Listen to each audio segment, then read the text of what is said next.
18 март күнү саат 7:30 чамаларында Жалал-Абад облусундагы Кербен-Алабука жолунун чек арадагы Тактал-Элек бөлүгүнө Өзбекстандан 40 чек ара кызматкери кирип келип, 2 БТР жана 2 КАМАЗ унаасын токтотуп койгон. Ага карата Тышкы иштер министрлиги Ташкентке нота жөнөткөн. Андан көп өтпөй кыргыз тарап ал жакка чек арачыларды койгон. Өзбек маалымат булактары өзбек күч түзүмдөрүнүн маалыматы катары шилтеме жасап, бул аракеттин Нооруз майрамына карата чек ара бекеттерин коргоо ниетин билдирген. Бирок азыркыга чейин расмий себебин так айта элек. Мамлекеттик чек ара кызматы Өзбекстан менен күчөтүлгөн тартипте кызмат өтөп жатат.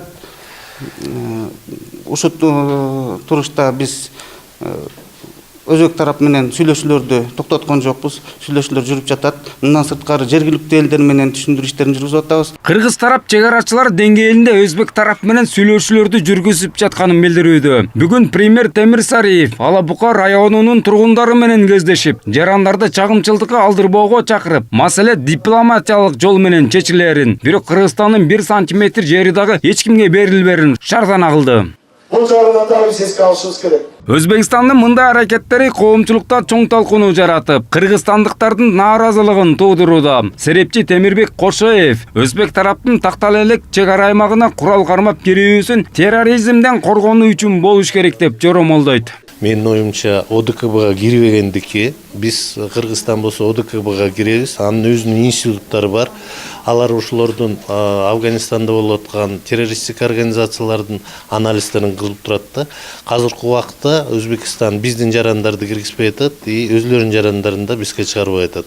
Мүмкүн өзүнчө бир военный пландарын ишке ашырып жатышат. Бирок айрымдар такыр башкача болжолдошууда. Дагы бир эксперт Максат Мамытканов Өзбекстан Кыргызстан бийлигине жана оппозициясына атай бир белги көрсөттү дейт. Оппозициянын аксыда өткөрүп жаткан нааразылык акциясын эске алып, эгерде кандайдыр бир тополоң болуп кетсе, Өзбекстан тарапка качкындар агылып кетпесин алдын алууда деген жоромолдор бар. Аксы тараптагы чек араны тандап алганы да бекеринен эмес. Эгерде ошондой кайра кырдаал түзөлүп калса, анда биз кандай кылышыбыз керек?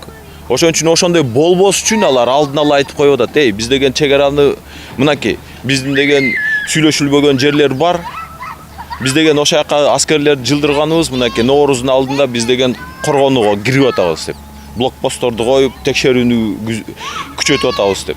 Муну деген туура түшүнүш керек. Ал эми юристтер кандай болгон күндө да өзбек тарап эл аралык нормаларды бузганын жөө келтирүүдө.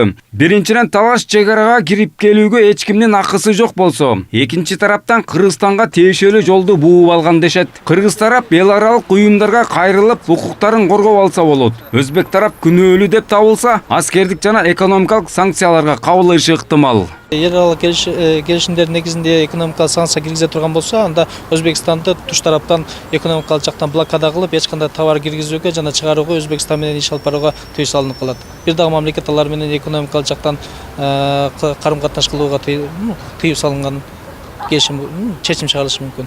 Учурда кыргыз чек арачылары Өзбекстандын аскер күчтөрү кирип келген аймакты күчөтүлгөн режимде кайтарууда. Кыргыз-өзбек чегиндеги өткөрмө бекеттер жабык. Бир гана Кызыл Кыя бекети ачык. Ал жерден Өзбекстандын Соқ жана Шахимардан анклавдардын жашоочулары өтүшөт. Буга чейин аскердик күчтөрү чек арадан өтүп келген эмес. Бирок ар кандай жаңжалдар чыгып келген. Кыргыз-өзбек чегинде такталбаган жерлердин узундугу 370 чакырымга жакын. Улукбек Кутманбаев, Рамазан Суршанло, Вести Бишкек.